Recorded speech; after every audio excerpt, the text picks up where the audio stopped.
I love it, Mitch. Dude, this has been so much fun.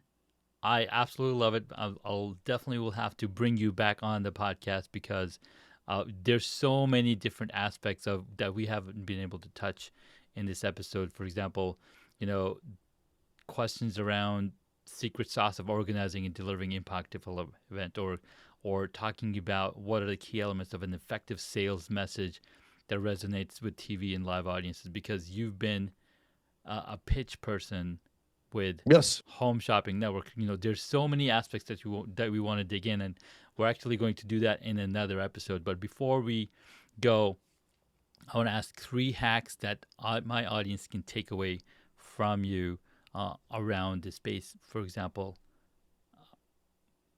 what are the three hacks that can help our listeners boost their visibility in revenue in 2024?